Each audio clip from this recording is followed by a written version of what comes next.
A single year changed everything. In just months, territories once lost to armed groups were restored, markets reopened, schools are relit, and a country long defined by instability began showing tangible results instead of promises, even while facing sanctions, pressure, and limited resources from outside forces. What does that signal for you watching Ibrahim Traoré's rise now? Because what follows may redefine expectations, you are about to hear something most public summaries never explain clearly. You will understand the real shift behind events. This is not casual information. Ignore what comes next, and the situation may look simple when it is not. You might assume the changes are routine political messaging rather than structural transformation. Without the full context, it becomes easy to accept surface narratives instead of recognizing deeper patterns already forming. Trust and national direction are actually being reshaped. And once those shifts become obvious, the decisive moment to truly understand them will already have passed. What many suspected quietly is now measurable. The shift is not rhetorical but structural, and one figure sits at the center of it: Ibrahim Traoré. One signal stands out immediately: areas once outside state control began returning, marking a visible reversal of a decline that had lasted years. The origin races back to a moment when instability had become normalized. Armed groups controlled zones that once supported daily civilian life. Farmers hesitated to return to fields. Over time, that instability stopped shocking people and instead became routine, which is often the most dangerous phase of any national crisis because normalization dulls urgency. The turning point began when a different governing emphasis appeared. Instead of symbolic messaging, decisions prioritized enforcement, discipline, and visible action. Security forces were reorganized, units judged ineffective were restructured, individuals accused of abusing authority were removed. This sequence mattered because it targeted internal weaknesses before confronting external threats, reversing a pattern that had previously undermined reform attempts. A single figure became closely associated with this pivot. Ibrahim Traoré appeared not only in formal settings but in military zones, infrastructure sites, and remote communities. That visibility changed perception. Leadership was no longer seen as distant administration but as direct engagement. For populations accustomed to separation between rulers and citizens, proximity alone can alter trust dynamics. The seriousness intensified when anti-corruption enforcement began producing visible consequences. Cases once ignored resurfaced. Public accountability, even when limited, signaled that rules might finally apply across ranks. That perception shift often matters as much as legal outcomes because belief in fairness influences whether citizens cooperate with institutions. The first groups to feel the impact were ordinary residents in previously neglected regions. Administrative procedures became more predictable. Informal payments began declining. None of these changes alone transforms a nation. Together, however, they create a pattern that observers recognize as systemic movement rather than isolated reform.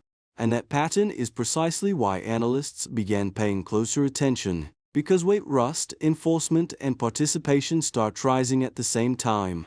History shows that a country may be entering a phase where momentum builds faster than outsiders anticipate. Observers looking for a guide to interpret these shifts often point to one central figure whose role helps decode the sequence of events. Ibrahim Traoré is frequently cited not simply as a decision-maker, but as a field-visible leader whose method relies on presence as much as policy.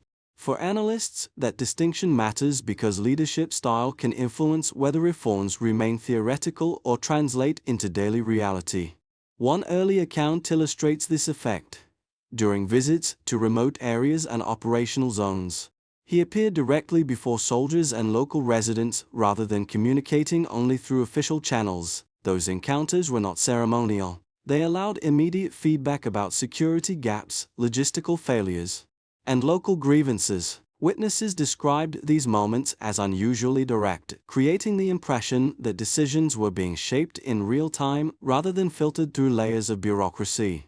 A second example reinforced the perception that these were not isolated gestures.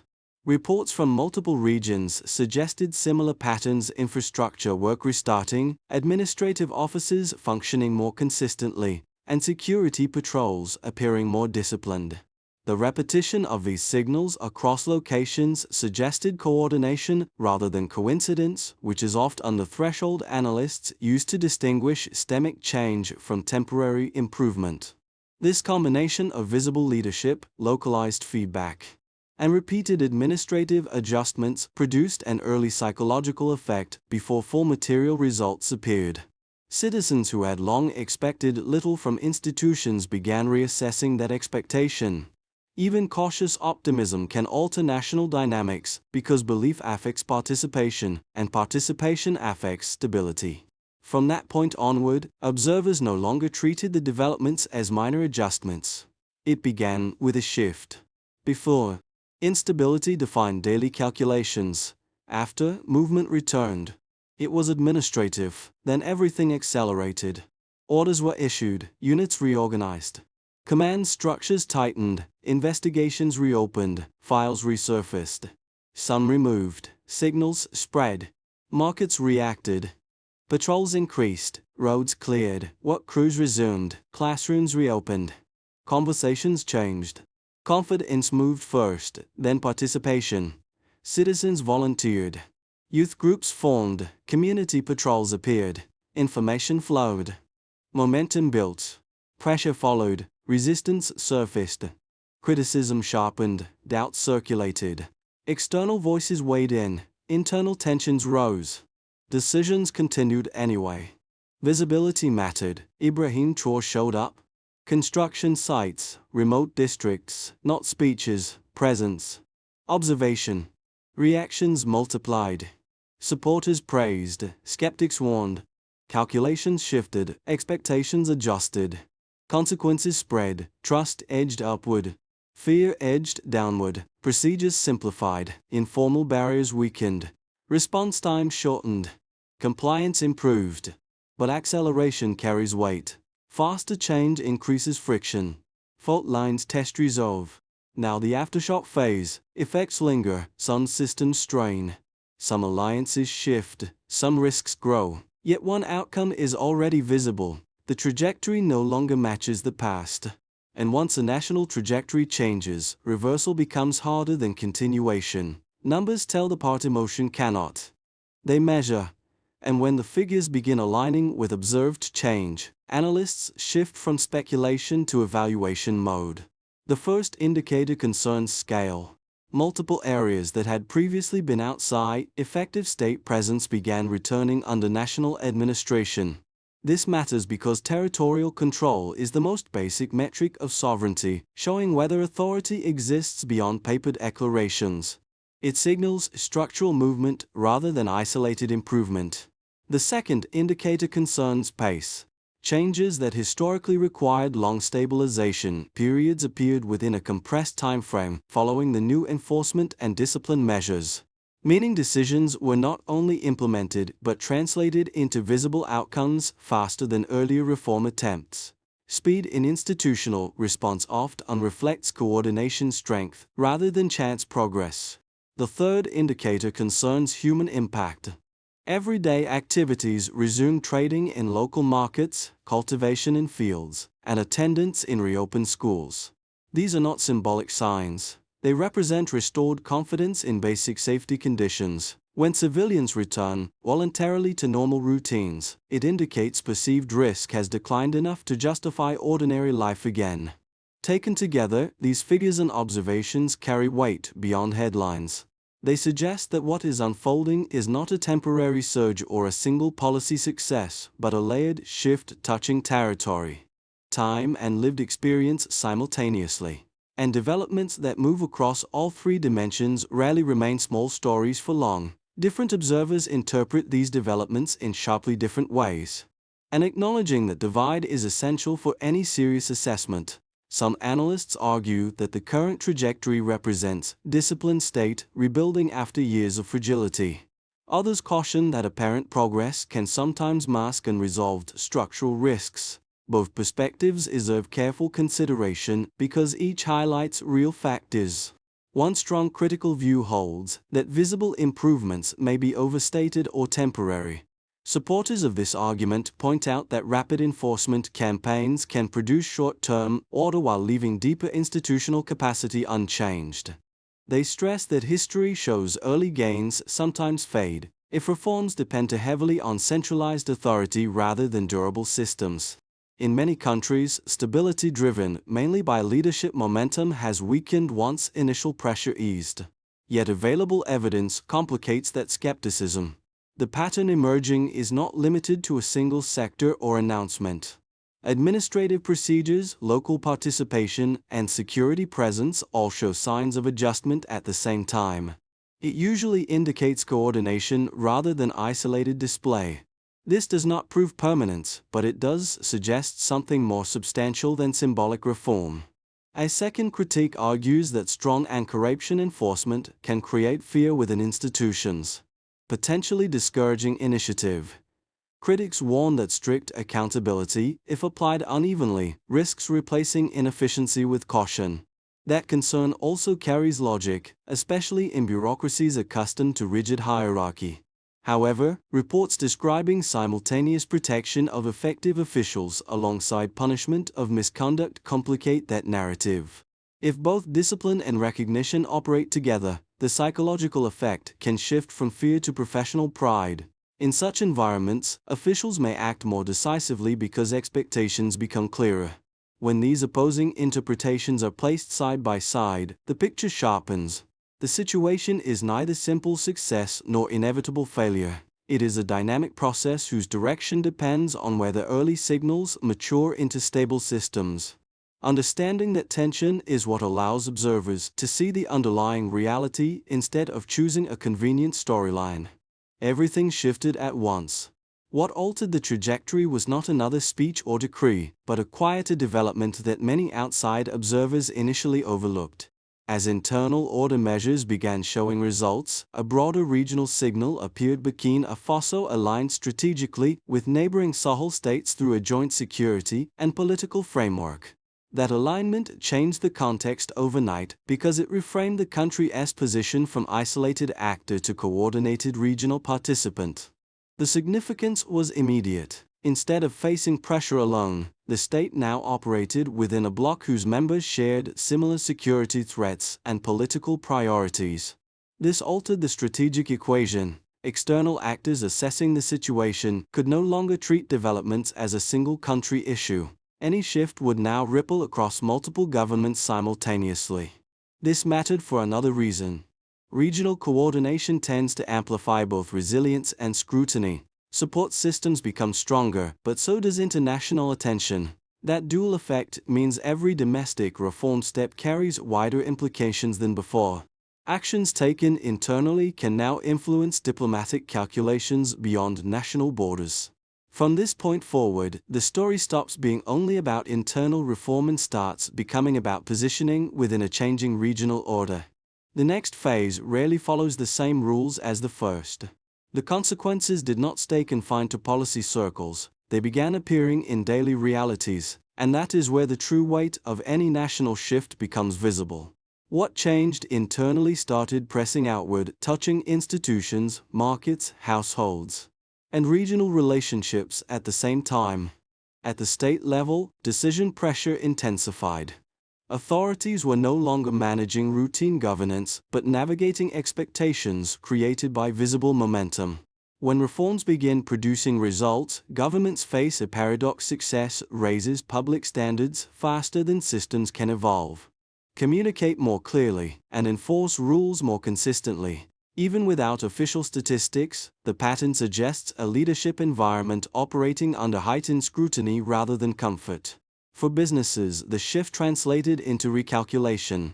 Commercial actors tend to respond early to signals of stability because predictability lowers risk. Reports describing reopened markets and resumed infrastructure activity indicate that local economic circulation began strengthening.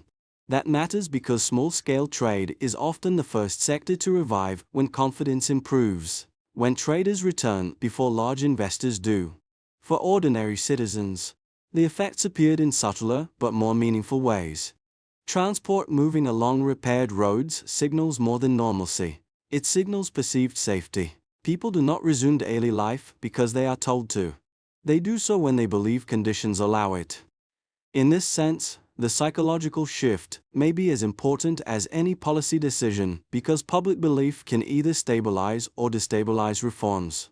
Beyond national borders, regional observers began reassessing their expectations. When one state demonstrates measurable movement after a long period of stagnation, neighboring governments watch closely. Not necessarily to imitate immediately, but to evaluate whether a new model is emerging. The alignment with regional partners reinforced that perception, suggesting the possibility of coordinated trajectories rather than isolated change. At the center of these layered consequences stands Ibrahim Traore, whose leadership has become closely associated with the pace and direction of events. Whether one views his role as catalyst or symbol, the linkage is now established in both domestic and international analysis. And once a leader becomes tied to a national trajectory, every development, positive or negative, tends to be interpreted through that personal lens. The result is a situation in which no sector remains untouched. Governance expectations rise, economic actors reposition, regional players recalculate strategy. When all four levels begin shifting together, the story is no longer theoretical. And lived reality rarely stays contained.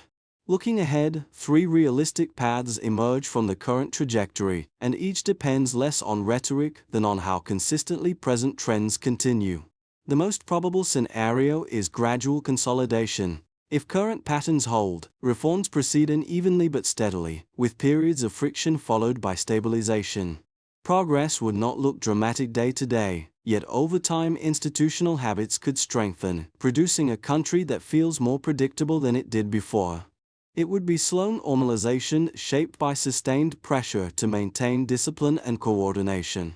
A more optimistic scenario is also plausible, though it requires several conditions aligning. Administrative improvements would need to deepen into durable systems.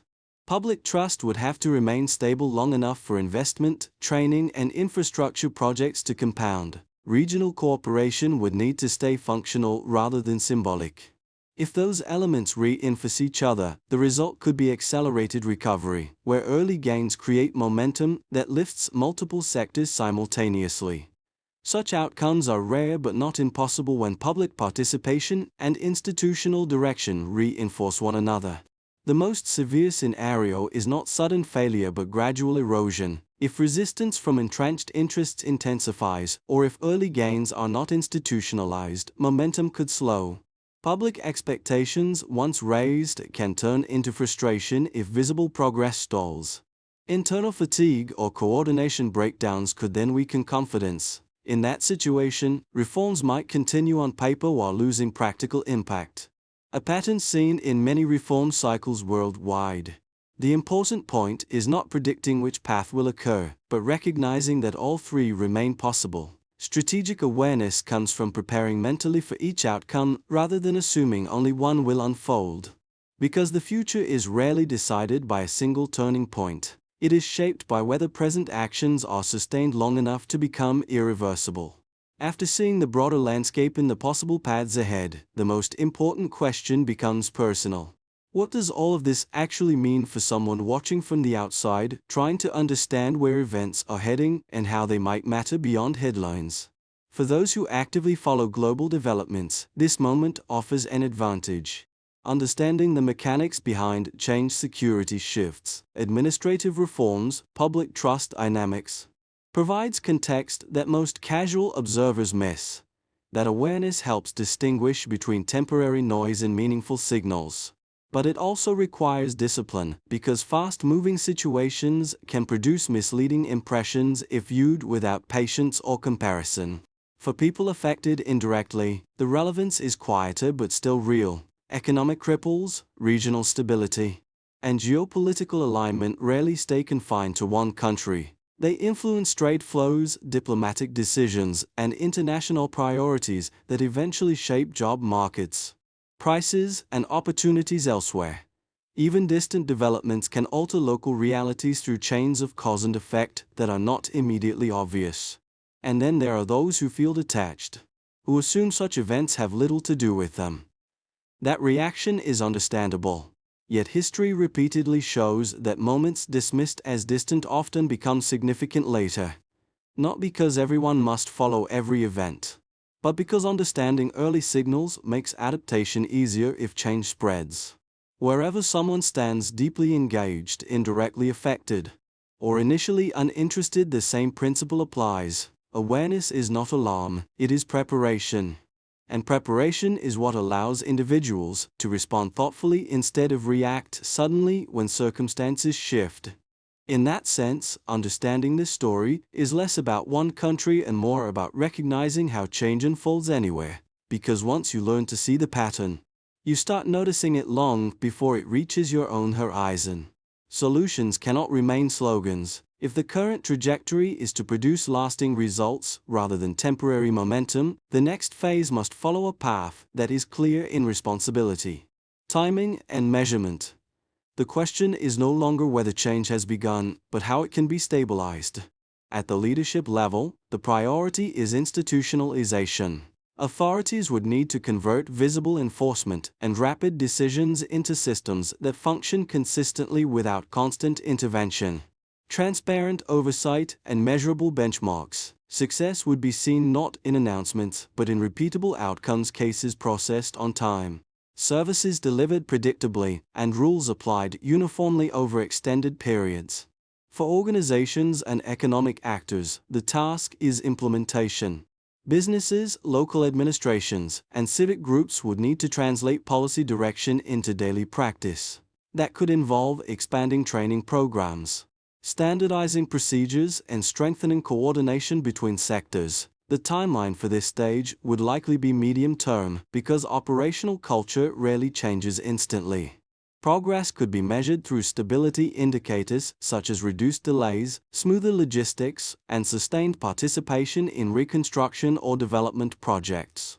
At the community level, the role is participation. Citizens cannot enforce national policy, but they can reinforce its effects. Cooperating with local initiatives, supporting lawful processes, contributing to community programs create feedback loops that strengthen institutional credibility. The impact of these efforts becomes visible when public cooperation rises and informal barriers decline, signs that trust is becoming habitual rather than temporary. Beyond national borders, cooperation would also matter. Regional partners could reinforce stability through coordinated security, shared infrastructure planning, and aligned economic initiatives. Such collaboration would not need dramatic announcements to succeed. Its effectiveness would be measured by continuity, fewer disruptions, steadier trade movement, and predictable diplomatic engagement. Ibrahim Traoré is often associated with the launch phase of these shifts, but long-term outcomes will depend on whether systems continue functioning regardless of individual presence. That is the true test of structural change in any country, because progress becomes durable only when it no longer depends on a single driving figure. Real solutions are proven through execution, and execution, more than intention, is what ultimately decides when a transformation becomes permanent. Earlier, there was a moment that quietly defined the tone of everything that followed. Observers remember the image of a leader moving through remote zones and work sites, not surrounded by spectacle but by ordinary activity. Listening more than speaking, that image stayed because it symbolized a shift in how authority was being expressed. Was not presented as distant command but as physical presence within the same environment citizens experience daily. From that starting point to now, the journey has traced a clear arc, moved through visible enforcement and reformed signals, and gradually unfolded into broader national participation, step by step, isolated actions linked together into a sequence. What once looked like scattered adjustments started resembling a coordinated direction. Viewers who followed the story closely could sense that progression long before it became widely discussed. That progression carries meaning beyond policy or leadership style. Responsibility and collective belief. When people begin to feel that their role matters in shaping outcomes, even small actions gain weight. A repaired road, a reopened school, a resumed market day, each becomes more than an event. Each becomes evidence that change is not abstract. So the story resonates because it is not only about governance. It is about the relationship between a nation and its own confidence. Possibilities expand in ways statistics alone cannot capture. History rarely turns loudly, it turns when belief returns. Moments like these often leave each observer with a different impression. And that is part of what makes them worth reflecting on. Some may see a political transition, others may see a social transformation, still others may simply see a country trying to redefine its direction after years of strain. Each perspective adds another layer of understanding because complex realities are rarely captured from only one angle. If this story feels meaningful, it may be because it speaks to something larger than a single place. It invites reflection on how change begins, how trust forms, and how collective momentum grows. Sharing such reflections can help more people look beyond headlines and notice the deeper forces shaping events. Conversations that explore these layers often lead to clearer thinking, and clearer thinking is what allows societies to respond wisely rather than react impulsively. So perhaps the most valuable step now is simply this: keep the discussion open. Let more voices examine what is unfolding, compare interpretations, and question assumptions. Insight rarely comes from silence, it grows through thoughtful exchange. And anyone who chooses to take part in that exchange becomes part of a wider community, seeking understanding rather than noise.